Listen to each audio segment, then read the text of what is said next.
Hell yeah, boys. UFC 280, we made a little bit of cash. Hoping you guys put a couple of bets out on this stuff we were confident on. Well, we had Ozdemir versus Krylov, the fight goes the distance, and we cashed out on that. I had my producer put the odds up on the screen for you. We had Landsberg versus Rosa, fight goes the distance, and we cashed out on that one. We had Peter Yan, wins by KO, TKO, a bit of a legendary long shot at a plus 250, and we missed that one, boys, even though we got a knockdown and landed a few nice strikes. Then we had Beneil Dariush, wins by decision, a bit of a crazy bet at plus 285, but we cashed on that one, and that was a great bet. I hope you guys cashed on that one too, at least a little bit. We almost got 3 times our money there. And then my producer's favorite bet, we always do for fun, was Ozdemir versus Krylov, goes to a draw, and we didn't hit that last week.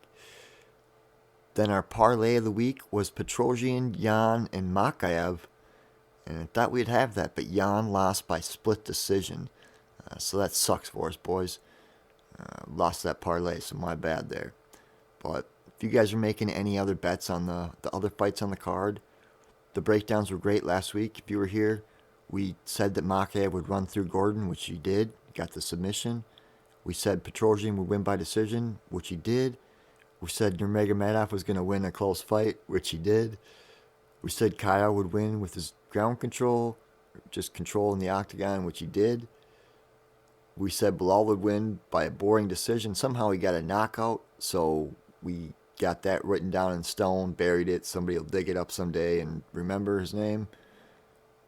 Mannion, we said she would win by decision. We called that. We said Sterling would run through Needleshaw. That happened. And we said Islam would beat Oliveira. And that happened. So it was a great week, guys. I hope you guys made money on any other bets you placed. And hopefully we'll make money again this week. And last week was great. So a shout out to everybody who made bets and cashed in on what we had last week. Hell yeah. Okay, guys. Here it is. The gem of the night. We got Christian C-Rod Rodriguez versus Joshua Wide Open Weems. Rodriguez is a minus 360. Weems is at a plus 290 right now. And the odds seem pretty appropriate for me, honestly. I would even value Rodriguez as a bigger favorite, like a minus 600, with how good he looks and how much of a wimp Weems looks like. I believe, in my opinion, that Weems is going to give up again in this fight, and Rodriguez is going to smash him. I think if you can bet on propositions, I would want to say Rodriguez to win inside the distance. You get better odds than a minus 360 on that. I know that Weems has only submission finishes on his record. He hasn't ever finished a fight with a punch. Rodriguez can do either or, and Rodriguez is a beast in both departments. His ground game and his scrambles are excellent. His technique is great. Weems basically uses a front calf kick as his main weapon, and that's about it. So I really don't see anything happening here. C-Rod's gonna for sure win this any way he wants to, any way he goes about it. And I'm really looking forward to that. And I'm sure we're going to take C-Rod just money line also in addition to that one, boys. Next up we got Cody Durden versus Carlos Tizzle Mota. This will be Mota's first fight in the UFC. Durden was fought a couple times here in the UFC, as we know. Durden's at a plus 145 as the underdog, and Mota's at a minus 175. Those are interesting odds to me. After seeing some footage of Mota, I realized that I was leaning his way, and to see the odds almost a minus 200 favorite for him, not super certain on that, but Durden's defense does look pretty shasty and leaves himself wide open, and Mota is really fast and high twitch and does look pretty decent on the ground and has got good control and scramble. And his cardio is okay for 3 rounds too for Mota. And Durden obviously has cardio for 3 rounds, but it's an interesting fight. I guess it's going to be kind of fun to watch just because Durden's going to be wild and Mota's going to be willing to fight just as much. So this will be cool. Don't really have any bets on this one personally. I guess maybe I see Mota getting a KO in round 1. If not him, I guess Durden, but pretty unlikely in my opinion. Okay, guys. Next up, we got Chase the Dream Hooper versus Steve Mean Machine Garcia. Yeah, I think we probably know what's going to happen here unless that doesn't happen and something else happens. So I think is going to happen here is Hooper is going to take his ground game into effect and just take control of Garcia's back for 3 rounds. Kind of like we've seen Luis Pena do. Garcia just doesn't have the technique or the patience to break a body triangle or break somebody's grip on him really in any kind of position. He's just kind of a wild one. Mean machine, really. Seen him get dropped in his last fight against the Chinese lightweight fighter. And he's just coming in crazy. Just got capitalized on by a big right hand. So Garcia's just not looking educated enough to bring himself through the UFC to win fights. And Hooper's super educated and has the ground control abilities to control Garcia on the ground. We've seen that in the past with his skills and with Garcia's lack of defense. So, man, if Garcia doesn't just land a crazy right hand in the first round, could be a legendary long shot bet for you. But Hooper's just going to get control and I think win by decision instead of a submission because Garcia's pretty strong. I think he'll have the strength to maybe defend against Hooper's submissions, and Hooper will just take it to a decision. Even though it could get close, I think Garcia has the cardio to keep defending and make it to the end of the bell. Alright, guys, next up, we got Joseph Uglyman Holmes and John Yong Park, the Iron Turtle. So this one, man, it's going to be a close fight, nothing title contending here, anywhere near that. Holmes is newer to the UFC. James Krause kind of got him in there, said he's ready for the UFC. The Iron Turtle, he's been in the UFC a little bit longer, a little bit more seasoned, a little bit more weathered, a little bit more battle-proven. He's seen the battlefield more than Holmes. I think that's about all there is to this one. The Iron Turtle is going to be my pick. And I got no props, bets, decisions, or shit else to say about this one. And I hope it just turns out to be exciting. That's about all I got to say on that one, boys. If you're betting on it, good luck. If you got any other further thoughts on it, good for you. But just nothing strong that stands out to me. So I'm not going to push this fight. Okay, guys. Next up, we got Andrei, the Pitbull, Arlovski versus Marcos Rodrigo Peso de Lima. And Peso, his nickname, stands for Bigfoot in English. It's kind of badass. So Bigfoot, he's at a minus 230, and the Pitbull is at a plus 185 right now. Pretty stretched odds. I think it should be a little closer, but I am leaning towards Marcos de Lima in this one. It's hard to say to be real confident in either guy, but the only bet I would say here for De Lima would be maybe like a round 1 KO, TKO. And otherwise, don't really know how this one's going to play out. So if you get any other bets or props on this one, good luck with them. Alright, guys, next up we got Roman, the Caucasian, Dolidze versus Phil, no hype, Hawes. Well, initially when I looked at this, I was like, wow, two wrestling background guys that go wild in the first round with strikes. Maybe we'll see a TKO, KO in the first round. That's definitely a proposition you might want to look at on either side. or just the fight doesn't go, over 1 round.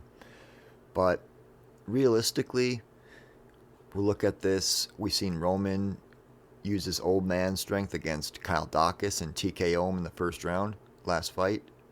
And Hawes, beat up on Durden Win, who only is a wrestler and can hardly reach even Hawes' face in the octagon. He's so short. So Dolidze is at a plus 145 right now, and Hawes is at a minus 175. Now, previously in the past, I've lost on Hawes. He fucking let me down big time, especially against Chris Curtis. When Chris Curtis was starting to make his run. Unbelievable. So I got no faith in Hawes. He's proven to me personally that he is unproven. And Dolidze has proven himself to be what he thought he would be, especially in his last fight. So even though he kind of plays into Hawes' game of the wrestling, and they both have the wrestling background, but Hawes' cardio looks a little bit better than Dolidze, I think Dolidze could still win this. He is mentally and internally more willing to win than Hawes. And out there on the battlefield, he's going to defeat Hawes, even if Hawes technically has a better cardio. Dolidze is going to overcome that, in my opinion, in this fight, even as an underdog. So I don't agree with the odds, and I think there's money to be made here on Roman. And, of course, my bets will be out in the comments section before Saturday, but man, good fight here. I think it's going to be a good fight for us to make money, boys. All right, guys. Welcome to the dojo. This is the mixed martial arts story of the week. All right, so this is a story about Hatsumi. You see in the beginning of my videos, I got a picture of Takamatsu and Hatsumi up there. And Hatsumi learned his ninjutsu from Takamatsu, and Hatsumi specifically learned it from Takamatsu because Takamatsu was one of the last combat-tested ninjas of his time.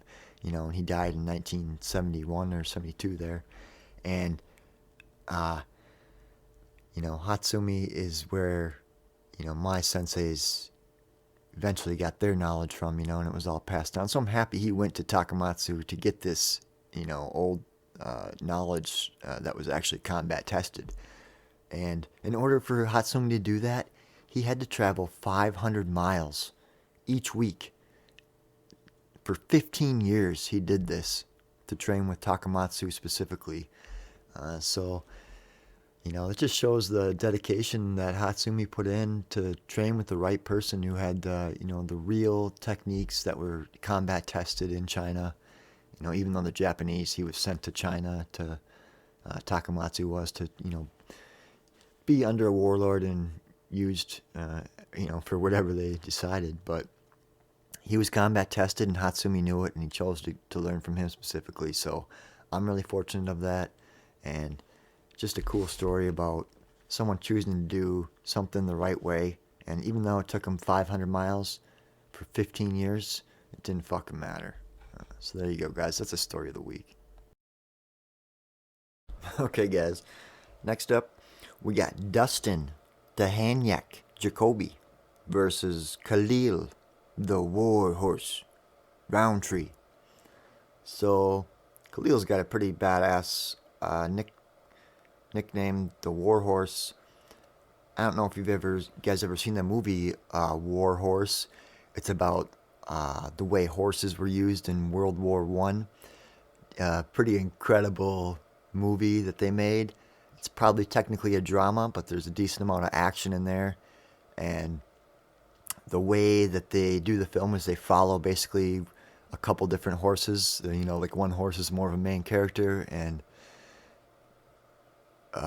it's an incredible story just to show the journey of what horses were put through in war, and to be frank, still are put through to this day in war. Not all countries have tanks and the ability to put armored vehicles through war on a daily basis. So it's a good movie. If you haven't seen it, check it out. But back to the fight. Jacoby, kickboxing background. Rountree went to Thailand for a while, got the Muay Thai style that he likes to use now. Rountree's at a plus 141. Jacoby's at a minus 174. So I'm not looking to bet on this. I think it's just going to be a close fight.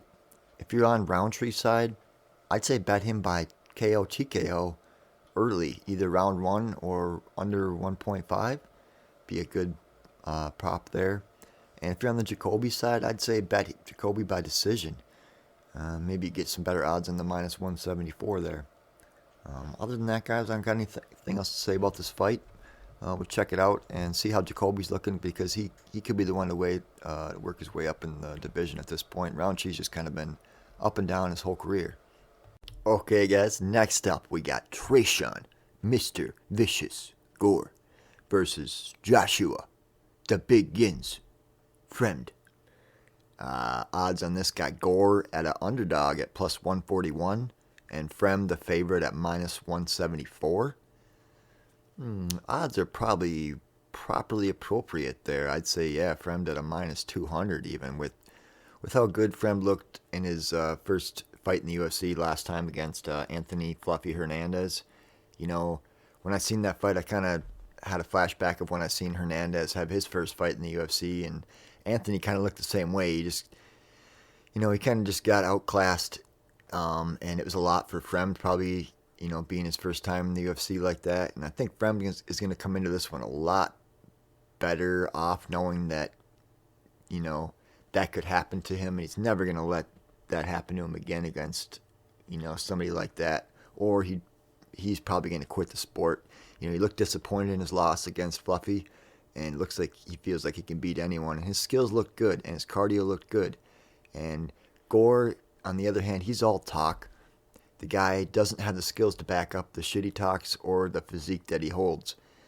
He's not going to make it any further in the UFC, in my opinion. He's going to stay right there at the entrance gate and take tickets. So I'm pretty confident in Fremd. I'm leaning hard towards Fremd in this one, and I'm pretty sure I'm going to have him in our parlay this week, boys. So good luck in this one if you're betting on it. All right, next up we got Waldo Cortes-Acosta versus Jared, the Mountain of Shit, Vanderaa. Vandeera's at a plus 169 underdog. Acosta is at a minus 213 for the favorite. This is an unpredictable fight. We know Acosta is going to come in there spamming the right hand. He used to be a pitcher from baseball. Vanderaa, he's just a mountain of shit, man. He's looked terrible inside and out. Takes a lot of damage. He's going to take more damage in this fight. Maybe Acosta has the speed and power to clean Vanderaa on his chin pretty nicely and just put him out cold. That could happen in the first round. So if you're looking for a better bet than the minus 213, if you're leaning towards Waldo, take the first round TKO. If that doesn't happen, maybe I would see Vanderaa just wear on him and just lay on him and lean on him and lay on him and win that fight by decision. If you're going to hedge that, I'd take Vanderaa by decision as a proposition if you're leaning his way. And that's all I got on this low-level MMA fight. Okay, guys, next up we got Tim Dirty Bird Means versus Max Payne Griffin. Means is at a plus 148. Griffin's at a minus 185. The odds are probably appropriate for that, in my opinion. Both of these guys have been in the UFC for a long time, though. Both in their late 30s. Going to be a scrap, if you ask me. I really don't see anybody finishing this fight. I feel like it's going to go the distance because they're both tough guys and both don't have a ton of super aggression to finish, really, but they both land big shots at points during the fights. Just my opinion there. So I think this fight's going to go the distance, if anything. I don't know who's going to win it. So good luck if you're betting on a money line winner. But I see this going the distance, and I see this as my potential draw for my producer for his favorite bet of the week. That's all I got to say on this one, boys. Alright, shit, guys. Main event of the evening. We got Kelvin Kattar versus Arnold Almighty Allen. Well, Allen is at a minus 118 right now. Kattar is even odds. So, let's see. Just personally, previously here, Allen fought Nick Lentz a few fights ago, and that's when I picked up on him as being somebody that's going to make it to like the top 5. And I told my producer, hey, Arnold Allen versus Nick Lentz, we're going Arnold Allen, go heavy. So we made a good chunk of money off of that. Allen came out on top. It was a closer fight than I wanted it to be honest, and I lost about 10%, of my mojo on Allen and after that fight, but still like him. I feel like maybe this fight could be his kryptonite, though. Like a guy like Kattar, who has like a strictly boxing background, who's able to avoid those big power shots that Allen throws, because those shots are not, fluid, and they don't have any body momentum behind him besides just the weight in his fist that he's, throwing off balance and stuff like that. When you do that, you're not driving a lot of your whole body weight momentum, straight through their head. You're losing some power. And I think with the way Kattar takes shots and evades shots, and the shots he took from Giga, I think he could take Arnold's shots, so to speak, and stay composed and feed Allen a bunch of his boxing technique and jab technique. And if he avoids letting his front leg get fucked up, Kattar could piece up Allen and show him what real technical boxing striking looks like, because Kattar's so fluid with his defense and his offense, and he's in there with his movement might kind of throw off Allen. I don't think Allen's used to somebody with such fluid striking against him that has the confidence and the technique combined that Kattar has. So realistically, I guess I'm leaning Kattar towards this one, even though I've been a fan of Allen up until this point, and I still will be after this. I'm just, I'm slightly confused on this one, and I'm sure you guys are too. And the odds are so close to even that it shows even the odds makers are, I guess, are a bit confused technically. So I'm really leaning towards Kattar on this one, boys. If it ain't going to be Kattar that wins it, it's going to be maybe Allen wins by, either a first round knockout or a decision, just with some wrestling control somehow. But that's all I got to say about this main event. Okay, guys, we could break down the kicks, we could break down the punches, we could fucking break down the stats, but when it comes to the end of the day, we got to break down the bets. And my bets this week, I'm going to give them to you right over the counter for free. So whether they're any good or not, we'll find out next week. But you guys heard throughout the podcast, I'm real hot on Christian Rodriguez this week. He's got a money line at minus 280, and I'm going to bet pretty heavy on that. I'm real confident in him. And I'm also real confident that his opponent's just going to quit and give up. So Rodriguez, I'm also taking another bet on him just to finish inside the distance. And I'm not going to go real heavy on that. It's going to be a light bet. And Hooper versus Garcia is my third bet. Got that one going to decision, going the distance. And the odds makers got that one goofed, in my opinion. That's up at a plus 140. So those odds are pretty good. Take a stab at that. Don't go too heavy. Then my last bet I'm serious about is Fremd money line at minus 175. And put a medium bet on him. I'm fairly confident Fremd's got the skills to take that fight any way he needs to win that fight. And then getting a little dangerous, you can place bets on these just for fun. We got our parlay and our draw. Our parlay this week is Hooper, Rodriguez, Fremd, and Roman Dolidze. So we'll see what the odds come out to be on that. My producer will put that up on the screen for you. Hopefully that's decent, and hopefully that hits because, like I said in the beginning of the video, man, we had every pick right last week except for one. So we should technically be doing a bigger parlay, yeah? But let's keep it realistic here, not get full of ourselves. Then our draw, my producer's favorite bet of the week. This week, I'm going to go with Joseph Holmes and Yong Park, the Iron Turtle. I just feel like he pushes pretty hard, and maybe Holmes could get some control time or strikes because Park kind of tires himself out and goes in spurts. So maybe they'll both be getting some octagon control time, and the fight will be hard to tell who to give it to, and it'll be a split, or in my opinion, a draw.